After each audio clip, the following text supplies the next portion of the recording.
বেকারত্বের বিষণ্ণতা নয়, বরং আত্ম-উন্নয়ন ও দক্ষতা বৃদ্ধির মাধ্যমে সুস্থ ও সুন্দর জীবন গঠনের প্রত্যয় নিয়ে ড্রিম ডেভেলপমেন্ট সোসাইটি ডিডিএস এর উদ্যোগে ইফতার মাহফিল ও আলোচনা সভা অনুষ্ঠিত হয়েছে। শুক্রবার 13 মার্চ নগরের একটি অভিজাত হোটেলে ডিডিএস এর ব্যবস্থাপনা পরিচালক মোহাম্মদ মনির হোসেনের সভাপতিত্বে বিষণ্ণতা, বেকারত্ব নামক যে মাথায় যে আপনার ধরে বসেছে, বর্তমানে আমাদের যে শিক্ষা কারিকুলাম, আমরা বা অন্যান্য যে আমাদের শিক্ষা ব্যবস্থা আছে, সেটা আমরা সর্বোচ্চটা শেষ করার পরেও আমাদের চাকরি এবং অন্যান্য এর জন্য কিন্তু আমাদের আলাদা করে পড়াশোনা করা লাগে।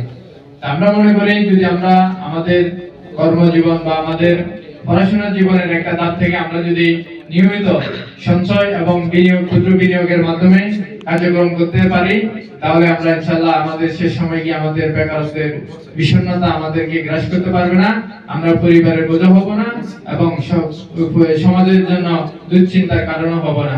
আমরা যদি পরিকল্পনা এবং পরিকল্পিত দক্ষতা উন্নয়নের মাধ্যমে অর্জনের মাধ্যমে আমরা যদি আগাতে পারি, তাহলে আমরা মনে করি ড্রিম ডেভেলপমেন্ট সোসাইটি ডিডিএস পরিবার মনে করে এই সমাজের জন্য যুব সমাজ কখনোই জনশক্তি বা জনসংখ্যা, বাংলাদেশের যে জনসংখ্যা বেকারত্ব বলে, এটা কখনোই সমস্যা হতে পারে না। ও হুসাইন রহমান সাইমের সঞ্চালনায় অনুষ্ঠানে প্রধান অতিথি হিসেবে উপস্থিত ছিলেন সি পাওয়ার শিপিং এজেন্সি লিমিটেডের জেনারেল ম্যানেজার মোহাম্মদ মতিউর রহমান। প্রধান বক্তা ছিলেন ডিডিএস এর উপদেষ্টা হাফেজ মাওলানা মোহাম্মদ মনিরুজ্জামান। বিশেষ অতিথি হিসেবে বক্তব্য রাখেন MSR কর্পোরেশন ব্যবস্থাপনা পরিচালক মোহাম্মদ মোয়াজ্জেম হোসেন, দেওয়ান ইন্টারন্যাশনালের ব্যবস্থাপনা পরিচালক মোহাম্মদ মাহবুবুর দেওয়ান।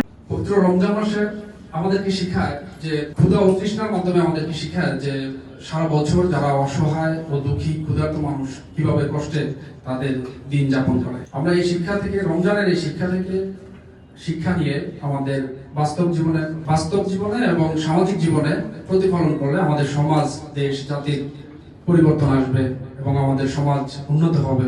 হাফেজ মাওলানা মোহাম্মদ মাহমুদুল হাসান ও আবু সাইদ আনোয়ার এছাড়াও আমন্ত্রিত অতিথি হিসেবে উপস্থিত ছিলেন বাংলাদেশ নৌবাহিনীর পেটি অফিসার জাহিদুল ইসলাম ও চিফ পেটি অফিসার মনিরুল ইসলাম সহ বিভিন্ন শ্রেণীর পেশার বিশিষ্ট ব্যক্তিবর্গ। আলোচনা সভায় বক্তারা বলেন, তরুণ সমাজকে হতাশ না হয়ে আত্ম-উন্নয়ন, দক্ষতা অর্জন ও ইতিবাচক মনোভাব নিয়ে এগিয়ে যেতে হবে, তাহলেই বেকারত্বের চ্যালেঞ্জ মোকাবিলা করে সুন্দর ভবিষ্যৎ গড়ে তোলা সম্ভব। অনুষ্ঠান শেষে দেশ, জাতি ও মুসলিম উম্মার কল্যাণ কামনা করে বিশেষ দোয়া ও ইফতার মাহফিল অনুষ্ঠিত হয়।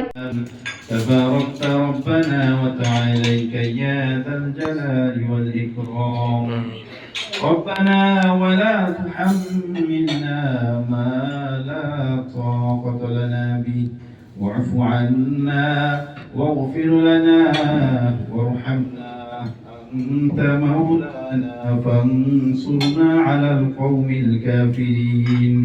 ডেস্ক রিপোর্ট, নুঙ্গর নিউজ, চট্টগ্রাম।